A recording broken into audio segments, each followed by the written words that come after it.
guest speaker today to present to you all. Logan, if you'd like to introduce yourself and kind of, I guess, introduce the topic that you want to speak to them, Sure. Go ahead. Yeah, so how's it going, everyone? Hopefully you're having an awesome day. Iowa actually just had midwinter games this last weekend, so kind of something cool going on in our Special Olympics realm of the world. I am from Iowa, so I'm a little bit farther away from you guys. I'm actually visiting Dallas in a couple weeks, though, so I'm excited about that. But so again, my name's Logan. I own the inclusive health and wellness company called All Strong Fitness.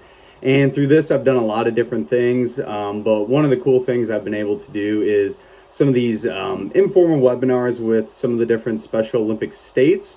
So this is just kind of another way for me to meet some individuals and hopefully educate you guys on different ways that you can help improve the health and wellness of your life in addition to the others around you, because that's kind of the whole goal of Special Olympics and just being a health messenger, right? So kind of what we're talking about today, or what I wanted to talk about, is something that's super, super crucial in any type of person who's teaching somebody about health, teaching people about life, or just coaching anyone in any aspect at all. So this is going to be specific about empowering others and helping coach and teach others to be healthy, but these still apply for a lot of different things outside of health and fitness. You can apply this to your life. You can apply this to the relationships around you.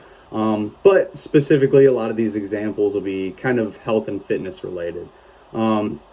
So for starters, what are some difficulties that we may encounter when we are trying to be healthy? This is kind of just a general question to anyone who might want to answer.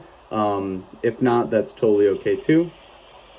Staying away from sugar, because so many items have sugar in it that we're not aware of.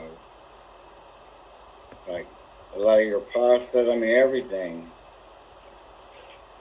Absolutely, good point. So one of the things I put on here is our environment, and food is a large part of our environment. Food is everywhere. And especially nowadays, food tastes delicious. You can literally drive up the street and get two McChickens for like $3, and it tastes delicious. It isn't the best for us, we all know that, but that's an extremely hard part of staying motivated, is the way our environment is. Something I tagged onto this too is sometimes our family and friends are part of that environment, and they may not be the most aware of different ways to become healthier. Maybe they're not aware that you're trying to be healthier and make healthier choices. So this just adds on to the environment that makes it more difficult, for sure. So food, absolutely, perfect. What else? What are some other difficulties? Any other ideas? Being consistent. And sodas. For sure. And energy drinks. So food is a reoccurring thing, absolutely. The environment we live in is so hard to navigate through, eating and drinking the proper things. So energy drinks, for sure. What about motivation? How is motivation when it comes to being healthy? Is it easy to stay motivated all the time? No, it's extremely difficult, and it kind of stems back to these reoccurring things that our environment has in us. And then also, one of the last things I said is that a lot of people, when they're first getting started into navigating health and wellness, they're very overwhelmed because unfortunately there's a lot of misinformation and things out there on the internet that make it very difficult to know what the right thing is to do. So these are just some general difficulties and kind of beg the question of, as a health messenger, what is our role? What is your guys' role as a health messenger? If we think about some of those different things we just talked about. I feel our goal is to open the eyes of the people that we speak to and explain to them the difficulties that they can have if they don't follow certain guidelines. Absolutely. Perfect example. So you're helping them to help them navigate through those kind of the weeds of like what's right, what's wrong, what should we focus on, what's good, what's bad information, right? That's one of the primary things I put down. Absolutely. Helping them become more independent in their health education.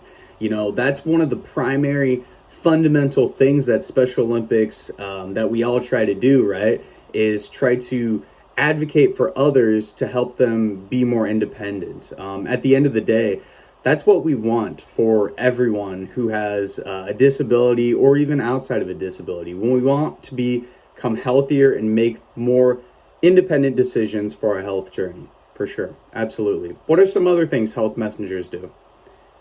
Any other ideas? It's always good when you talk to other athletes about staying healthy, but then also if you have a friend that is struggling of eating healthy, make it into like a fun game for you and your friend to do, and kind of like compete against each other to see who can outbeat who, but then you're also staying healthy and you're being positive all about it, and it's a good thing.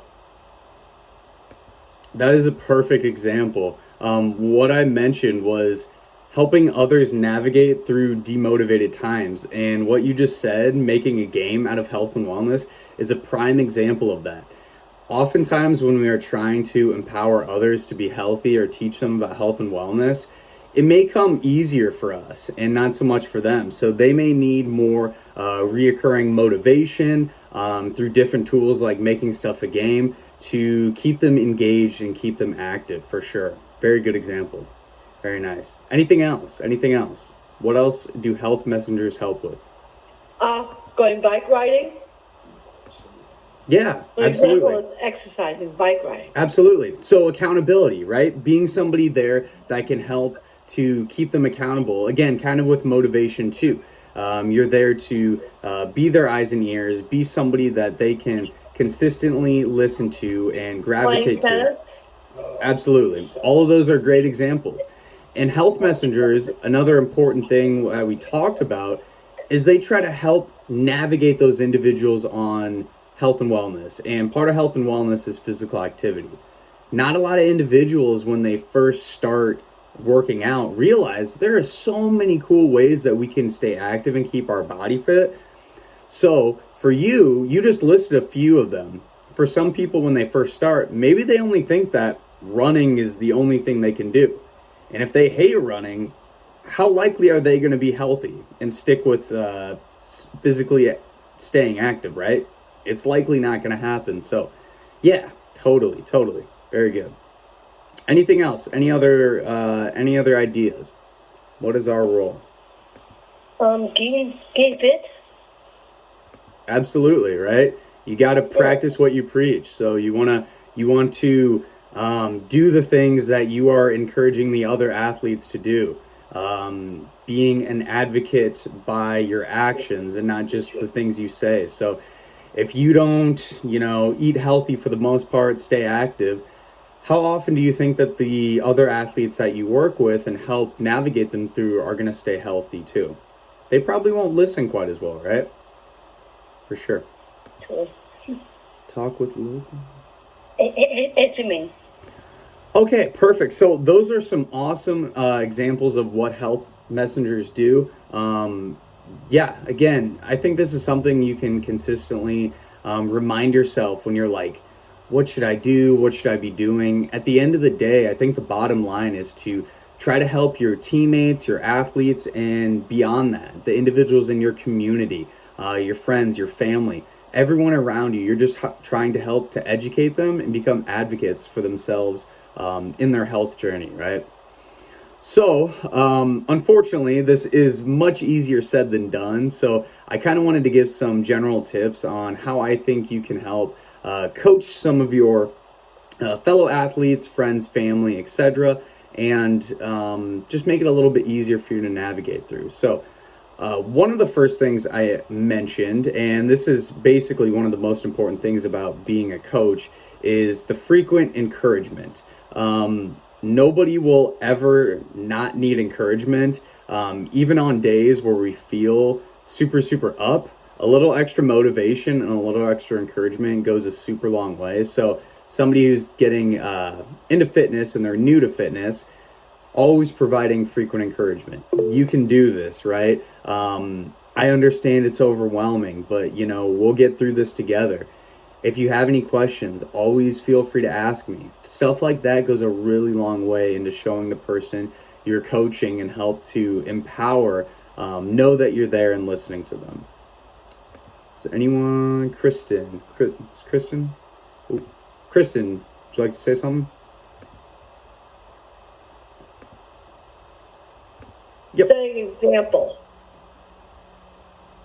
How are they going to set an example? Absolutely. Go for it.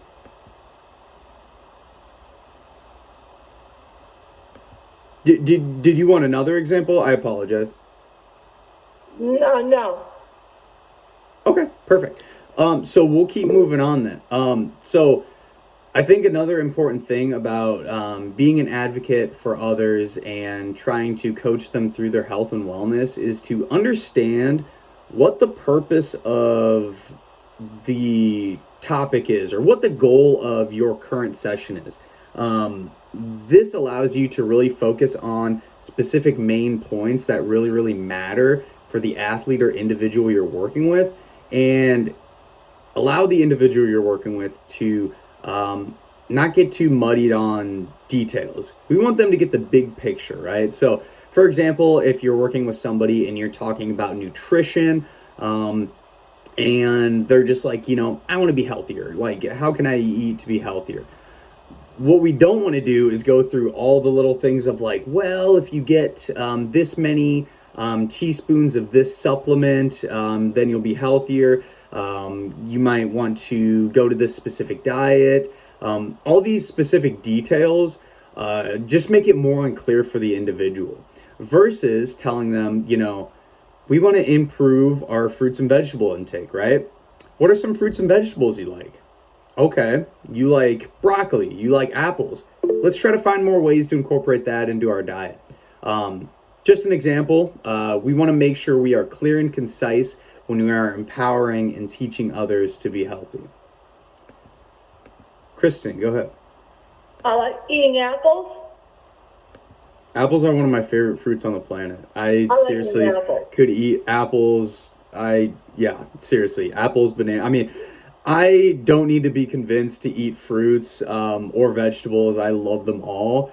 So it's easy for me to kind of help. It's easy for me to preach that, right? But that's kind of something that's also reoccurring as a coach. Stuff like this that we find easy for ourselves is likely not going to be as easy for the individual that needs the coaching and needs the help. So your teammates, your athletes, they might find it super difficult to like apples, like bananas, and like all those different fruits. So I think understanding that and being compassionate of where they're at as an individual helps tremendously. These individuals are likely confused, they may be embarrassed, and they may be even scared on the different steps that they need to take to improve their health. So again, remember, you are the expert, you are the individual who is helping them. So be somebody who's compassionate and know that their level of knowledge of this stuff might be very limited from what you know, right? Does anyone have any comments or questions related to some of those points?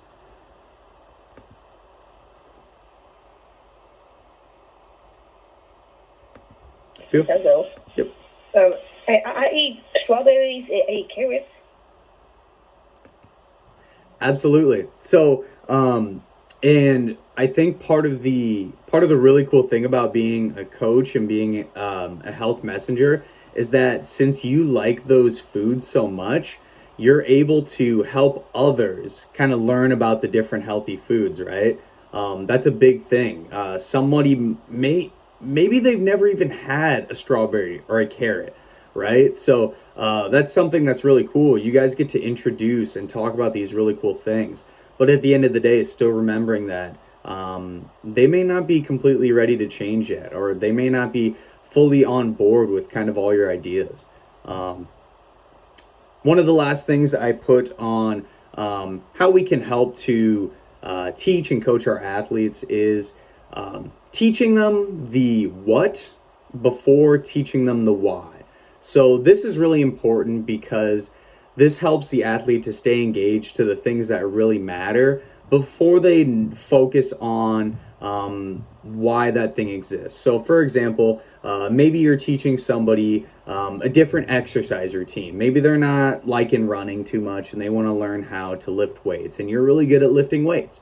So what you can do with them is take them through the workout, answer any questions they may have, and then afterwards, if they're curious on kind of the why of the workout, why did we do these exercises? What's the purpose of these exercises? What will doing these exercises do for me? It's really, really important to go that route, because if you give them a bunch of why before you even start showing them exercises or teaching them how to be healthier, they're likely going to be triggered and their mind's going to shut off before you even do anything. So try to give some examples, try to teach them some good insight before you explain why you're doing it. Mandy, go ahead. So a little bit based off the last point, something that I've noticed when trying to educate people about nutrition and stuff is that you can tell when they're kind of when they're actually looking and ready to make a change, because they have usually done some form of research to be able to know exactly what they're going for. Whereas if you're just sharing information, people may not be ready, and so they don't really have a comprehension of what you're talking about, as well as they really haven't looked into it. The likelihood that they will make the change isn't as great as if they've already done the steps to prep themselves. So just a key point to keep in mind when you are sharing information, you can just look to see how much do they know, because if they know something, they're more inclined to change. Whereas if they know absolutely nothing, then they're more inclined not to change. But at the same time, being as a health messenger, there are a lot of athletes that don't understand proper nutrition as to why. So I don't know if you've ever heard of the saying, sometimes you have to plant the mustard seed before it starts to grow. And in some ways, yes, you might be presenting them the information, and they might not be ready to change now, but you've at least planted that mustard seed, so eventually it will grow into a plant. So that's my observations with trying to help people change. Honestly, everything you said is completely true, and I'm very impressed the level of detail in that note. Thank you very much for adding that. Yeah, I think this is potentially one of the most important things, is knowing who you're talking to and trying to find out quickly what their level of knowledge is. So again, as Mandy just mentioned, if you're coming into somebody who's maybe never learned about health and fitness, the last thing we want to do is badger them with a bunch of details, a bunch of nitty-gritty stuff, when likely they may not even know what a fruit or a vegetable is. So understanding their level is super important, because as we mentioned, the more details you add to it, the more likely they're going to switch their mind off, not be willing to change. And at the end of the day, that's what we're trying to do, right? So thank you very much, Mandy. Awesome.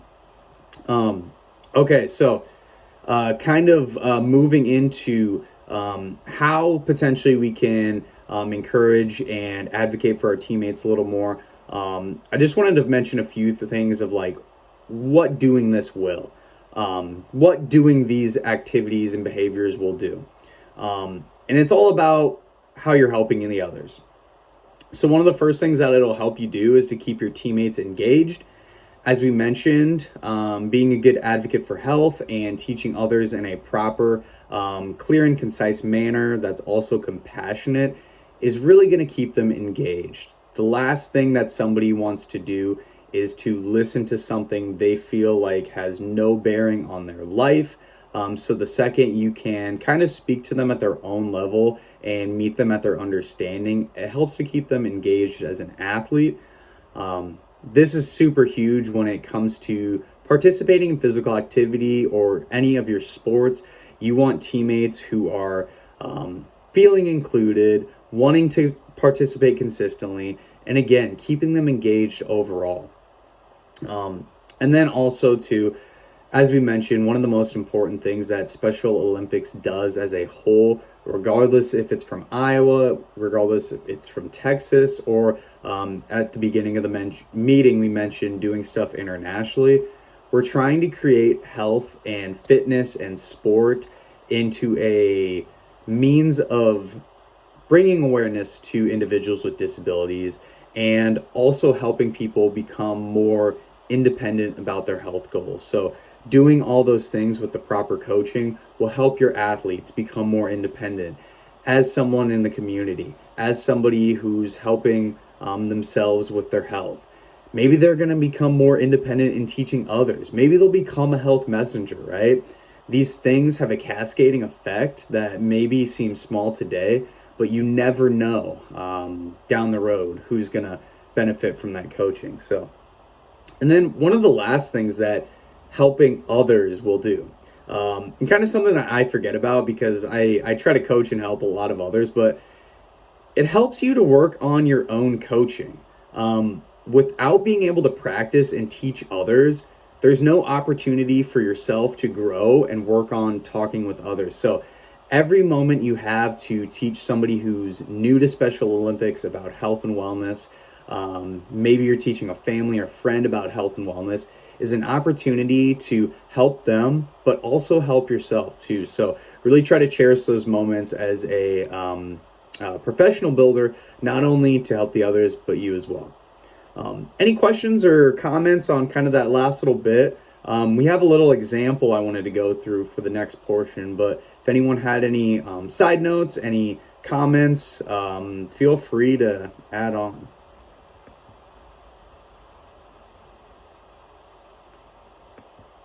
Okay, that's totally okay. Perfect. So, kind of the last thing I wanted to do before we can have a few more questions if we'd like, is just go through a little bit of a case study or example.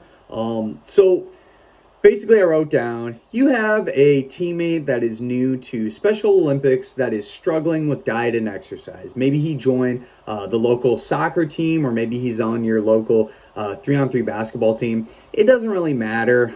But at the end of the day, just know that this person has expressed concern in their diet and exercise, and they're just struggling. You know, you've noticed they maybe need some help. So what are some things that we can do to empower and help the individual? What are some ideas we have? Any thoughts? Well, that depends on the situation. If it's food, if it's weight, if it's energy, we have to look at the first goal of what the problem is. Excellent. Yeah, perfect. Hearing their concerns, understanding is exactly what they need.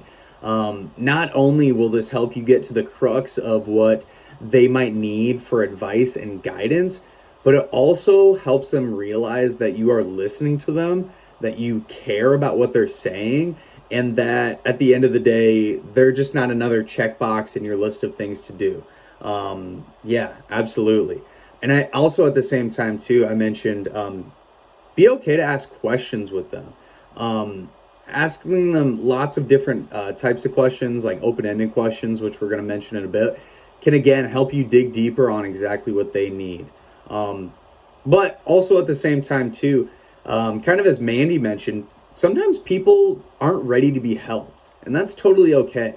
It's frustrating for us because we want to actively help everyone we can to the greatest degree we can. But I think that's an important thing to ask too. Just because somebody is struggling with being healthier doesn't necessarily mean that they want to be making changes right away or making huge changes. So understanding that, asking them if they even want help to begin with, will save you a lot of time and energy.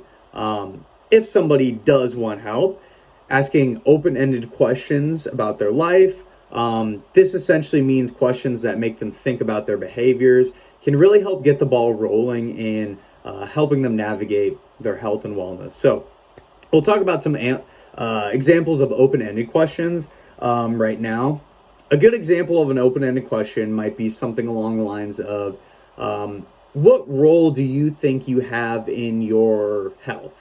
Or what are some things that you think you could do today that would improve your health?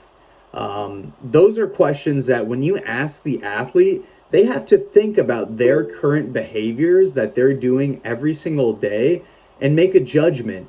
Is that behavior healthy for me, or is it not healthy for me? And doing this can really help you. It essentially does two things. It helps you know what they care about, but it also gets them to start thinking that, hey, maybe what I'm doing isn't the healthiest for me, right?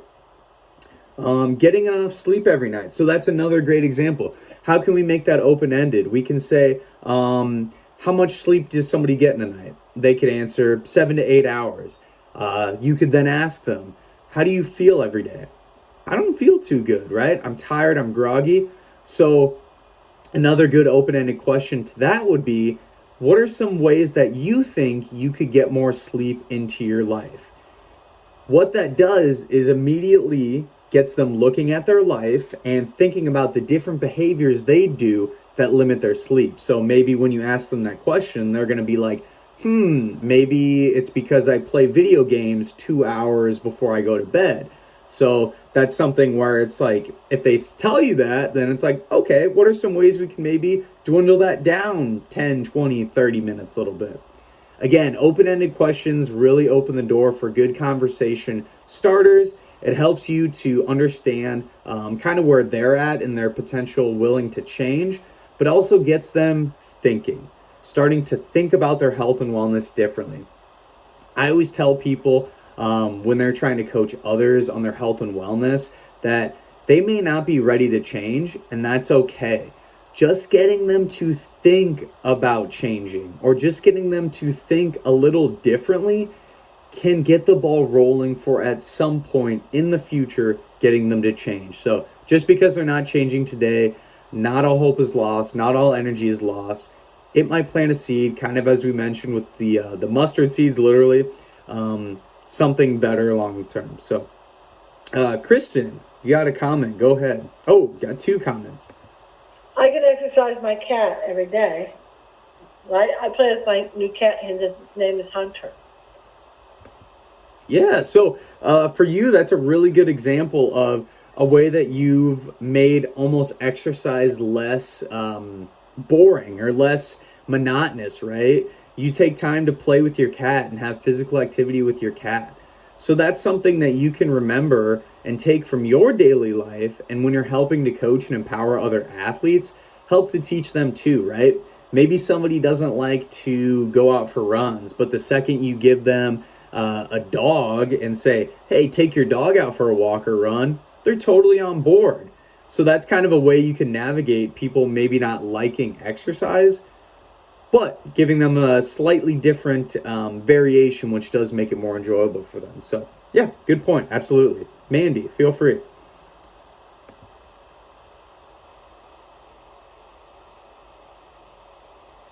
Mandy, you're muted. Thank you. I was just going to go based off of your open-ended questions that you were talking about. So I know a lot of times because I'm like, okay, I know I eat breakfast in the morning. And so it's very easy for me to say, so what did you have for breakfast this morning? A lot of people, when you ask that, they're like, oh, you expect me to have eaten breakfast this morning. I'm going to come up with something to tell you what I ate for breakfast. And so, but the problem is they might not have eaten breakfast that morning. And so a way to rephrase it to see if they are eating breakfast is, so what have you eaten today?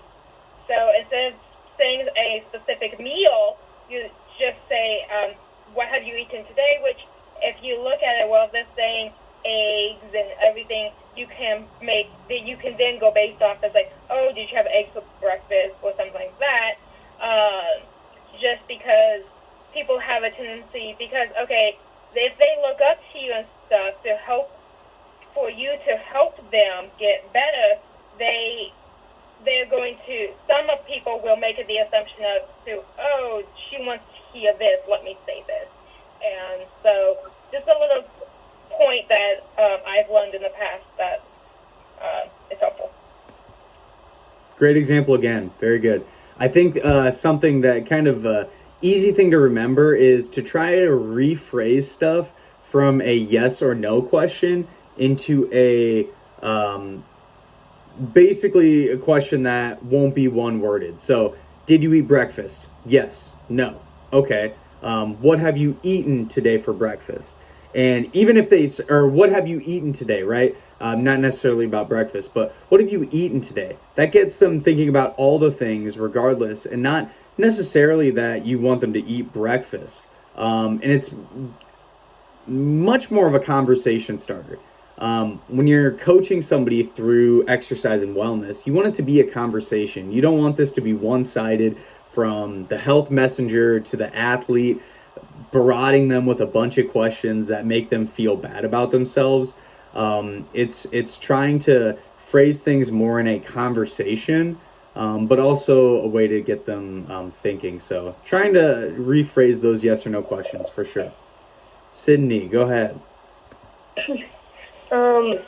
Maybe cover your coloring book. Let's listen to YouTube. Absolutely. So that's if somebody is talking about their patterns, you may be talking about their lifestyle patterns with them, and maybe something you ask them is, what are some things you do to keep you busy, or what are some things outside of physical activity you do for yourself? And maybe that's something they tell you is they do YouTube and they like coloring. And we know that doing stuff like coloring and different puzzle activities like that is really, really good for your mental health, your mental stimulation. So as a coach, one of your goals would then to be, okay, maybe how can we incorporate a little bit more of that coloring into our daily life versus spending all of our day on YouTube. So yeah, good example. Very good. Okay, one couple last things. When it comes to trying to work with somebody and getting them to change, remember that not everybody is going to be willing to change, and that's okay. What we don't want to do in this time is to judge that person for not wanting to change. Judging that person immediately makes them think that it's you versus them, and they may not be willing to change at any point if you are so I guess non-compassionate or not understanding, right? We want to withhold judgment the entire time.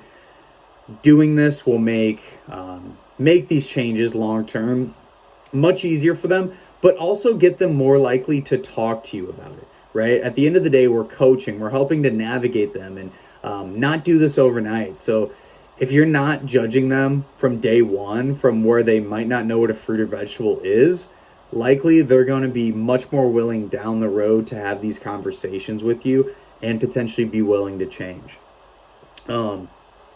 Yeah, so that's kind of the end of the information that I have brought out for tonight. So feel free, if anyone has any questions, comments, or concerns, any ideas about empowering others and just coaching, I'm going to mute myself for a little bit and we can talk a little bit more.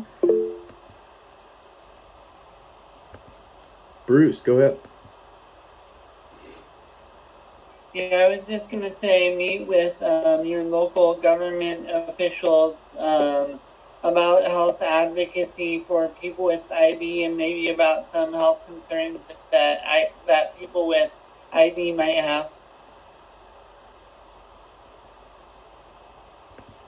Yeah, totally. So when you're going and talking to these governing bodies too, I think it's important to note that their passion and their I guess should say priorities might not be on the top of the line when it comes to maybe individuals with disabilities but even more so individuals with disabilities and improving their health. So going in with kind of an open mind of like a few really important goals and kind of what we mentioned, having those main ideas and main points will help you to potentially help change their mind, right? You don't want this to be ambiguous. If you're talking to somebody, the last thing you want to do is throw a bunch of different things. We want the main points, right? I'm going to go in, I'm going to say the drinking water isn't clean at my public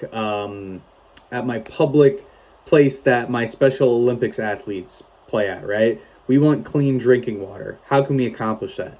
That's something super specific, super focused versus my athletes that work with me say that we don't have good drinking water. So that's something that's not quite as ambiguous, or it's a little more ambiguous. It's not really quite as directed. It poses a problem, but one of the things you can do when you're coaching people is to not only notice the problem, but to help communicate that efficiently. So, yeah, absolutely. Any other ideas?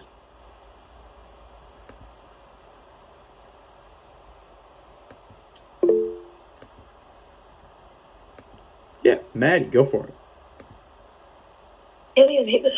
Okay, I was thinking, okay, so earlier as you were mentioning way kind of in the beginning, almost I think of this.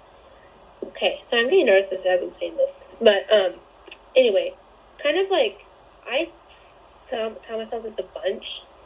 Mentally, physically kind of take notes about, like, something, like, if you kind of have a question about kind of what people were saying earlier, like, if, let's say, talk to your doctor about, like, if you have any questions about this, or, like, your mom or dad or a family member or a friend of yours with this, or just knowing, like, okay, let me take this note before I ask this person that so I know what I'm saying. So kind of in particular to that. Yeah, absolutely. So when you're talking to somebody, I think it's important. Yeah, mental notes are super key. Having a piece of paper on you is always handy when you're coaching and working through somebody, because a lot of times when I'm talking to somebody specifically, there'll usually be something that they say that's immediately a red flag for their health behavior, where I'll be like, ding, ding, ding, ding, ding. You know, that's what we're going to try to focus on. I work with a lot of seniors and individuals that have disabilities. So one of the things that they're often scared to do is just work out or lift weights or do any type of exercise in general, because of a lot of narratives that either doctors or people have told them, like, oh, you're old, you're going to break your back if you work out, or just lots of bad things, right? So if I hear that immediately, I'm thinking, okay, this person's scared to work out. That's probably one of their biggest issues when trying to get them to participate. So then when I go back to coaching them and trying to get them to do some things, we can go with those open-ended questions again. Like, what activities are you comfortable with? What activities could you see yourself doing? Why do you think that those activities would hurt you? You know, different things like that. So mental notes, very key. Absolutely. Thank you. Anything else? Any good points? Those are all great examples. Sweet. Well, if that's it, that's all I got. So I really appreciate the time, Texas Gang, for letting me come on. Maybe I'll come on and do another one of these in the future. I think this was awesome. I love the participation. I love the questions. And that's exactly what empowering others is all about, right? These conversations and questions that not only get the individuals to learn and think for themselves, but to then take something away from what you're learning too, right? So hopefully at the end of the day, you guys will take something you can apply to your lives. And at the end of the day, I will definitely take stuff that I've done and learned from you guys and apply it to my lives too. So yeah, thank you. Oh, Ian, did you have something? I do, actually. And I nice to see you again, Debbie. So I have a question for you, Logan, and that is what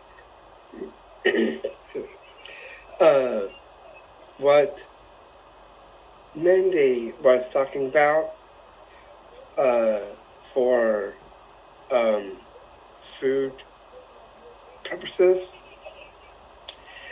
is something in my life that my doctors and my parents keep talking about is portion control. I think that's a requirement for all athletes within Special Olympics, because what if another athlete does not understand about portion control and not be having seconds or thirds and so on? What is your take on that? So let me pose a question for you. So what do you think happens to athletes who don't know about their portion control? How might an athlete look? How might an athlete feel if they're not portioning their food precisely or as good as it should be?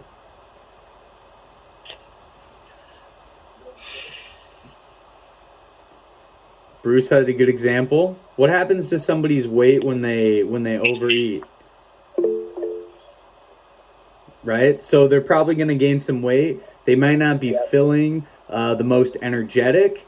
They're probably not going to get maybe the good nutrients we need to help build our bones, help build our muscles, and help us compete better. So absolutely, yeah, portion control is huge. And I think that's something that if you're talking to athletes and trying to advocate for their health and independence in their health, definitely mentioning something on portions would be a good idea. A good open-ended question for them might be, how many plates of food do you eat for dinner normally? If they say typically just one plate, you could then dig a little bit deeper. How big are your plates? If somebody tells you that I have 3 plates for dinner and there's somebody who their doctor tells them that they're overweight and obese, that should be like one of those mental notes and mental red flags for you. Okay, we need to try to help them limit their portion intake, right? So then as a health messenger and as a health coach, that's where you have to do your job and do some digging and thinking to them about basically their healthy habits. So yeah, absolutely. Good ideas. Yeah, Elizabeth. So I was thinking, I have an athlete friend. She watches a lot of the 600-pound life. Well, you know how some people picture it differently because they don't understand it of when they get that big or what food can do for them. And so she likes to overeat a lot. And then you have to teach them what's the negative and the positive of using that show as an example, so they don't get that way. And I like to ask questions. How did that make you feel? Just eating that whole bunch of having 2 burritos and nacho after you ate all that. Is your friend receptive to questions? Like, how does she respond when you ask her questions like that? She'll kind of have to really think about it. And she'll oh, felt good. But then she's like, oh, I'm trying to lose weight. Well, look what you did yesterday and look what you're saying today. So I always try to remember Absolutely what she said yesterday and what she says today. Well, and I think what you're mentioning too is something that as health messengers and people who care about our health and well-being, sometimes this stuff comes easy for us, and we often underestimate how hard it is for people to make changes. So again, kind of going back to trying not to judge others for their health behaviors. And this is very, very, very easier said than done. I will be completely honest. I definitely judge people on their behaviors, even though I try not to. But it's definitely something that we need to remind ourselves as health messengers. The second we start judging people, they're going to see that judgment immediately. And when they see judgment from the individual who's trying to help them, they're not going to feel welcomed. They're not going to feel that any change they make is really going to be of a benefit to them.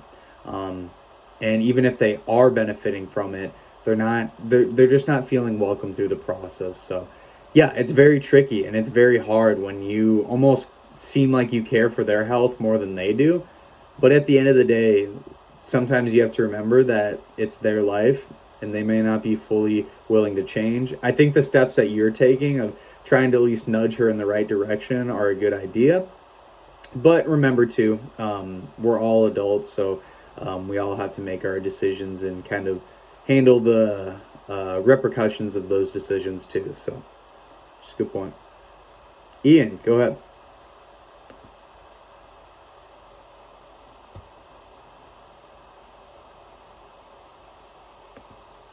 Ian, go ahead. Go ahead, buddy. I think Ian is frozen. Frozen? Frozen in time. Yeah, Ian is frozen. Looks like it. I didn't notice that until you said it. Oh, yeah, he's not moving. Fair enough. Well, I think that probably is a good stopping point, unless there's any other questions, concerns. Let's all thank Logan for speaking today. You did a great job. Thank you, Logan. For visiting us and talking with us. Some great points, so we really appreciate it. Appreciate it. Thanks, Logan. Absolutely. If you can stay on. Thanks, Logan. I'm just Ian. Welcome. Thanks, Logan. Yeah. You're welcome, guys. Good work. Thanks for participating. It was great. Do you know your name is actually a movie name? I have been told that a few times, yes. It's called Logan with Hugh Jackman. Hugh Jackman is awesome. I wish I was Hugh Jackman. Also, Logan Roadhouse. Logan's Road. That's true. I got a couple things to my name. Not much, but at least those two. I'm back. Hey, Logan. This is a separate question I wanted to ask about, and I'm glad Mandy brought that up. Is each person has triggers of their own, and we need to fully understand what their triggers are in order to get the behavior to stop or work on that behavior. Absolutely. So, what are when you're like talking with an athlete, this is kind of going back to those open-ended questions and trying to communicate and talk in a way that helps them to question their behaviors, right? Question what their triggers are. So some of the difficulties they might mention is, I overeat on food. Okay, what are some of the foods you overeat on? They could say chips, cookies, snacks, candy, right? So for them, those might be their triggers. And then you can dive a little bit deeper. Okay, well, I mean, are those things available around your house a lot? Yeah, they're available everywhere I look. Okay, so maybe next time we go to the store, we could try to limit those purchases a little bit more. Or maybe instead of having them everywhere out in plain sight, we can try to change our environment and put them up in high cupboards so it's a little bit tougher to get. But yeah, absolutely. Finding the triggers are super important, and part of your job as a health messenger is to work through what triggers that person is feeling and dealing with and trying to help them navigate through it, for sure.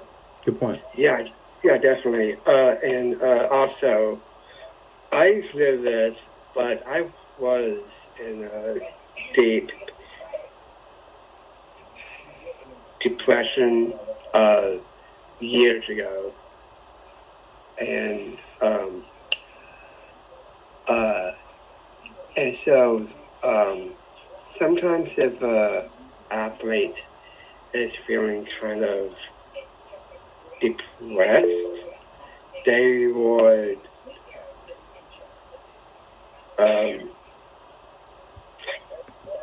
tend to eat something that is unhealthy, and they keep doing it. So I'm curious if that is a trigger or a open-ended deal. I think that's a trigger of some athletes. What is your recommendation if you're not feeling okay and not feeling okay emotionally? So I think when it comes to depression and stuff, I will say like I'm not a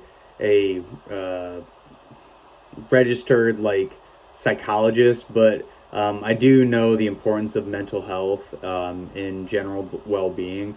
And one of the things that I would always tell people whenever they have any type of unhealthy behavior they cling to, often that comes from like anxiety or stress or maybe just depression, like you're mentioning. Food coping is something that is extremely prevalent.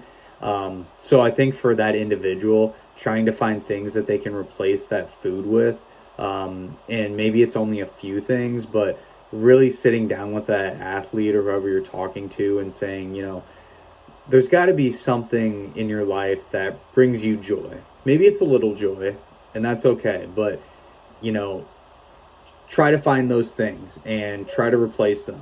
Ultimately, you're trying to get to a point with them where you replace them completely with things that are way better for them. But I think, especially food is so detrimental. You can add a bunch of weight to your body very, very quickly, have a lot of very staggering health concerns.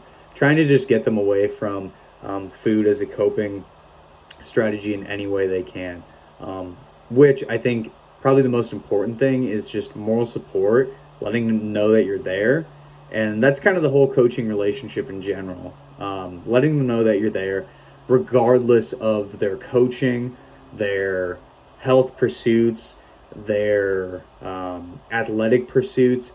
You want them to know you are there for them as a human being, because before they can trust you as a coach, they need to trust you as just a human. So, yeah, I guess just being down to earth and working with them as a person first, I guess. Does that make sense? I know that's kind of bounces around, but just being compassionate, knowing they're going through tough times, telling them that you're there, that'll be everything. But I think that kind of rounds out for the day. Very good last question. Again, you guys have awesome questions. Keep thinking like that. And when you're working with other athletes, those are the types of questions that will help to get them to change their behaviors. So keep it up. Thank you, Logan. We'll keep in touch for sure to let you know if we have more opportunities to work with you.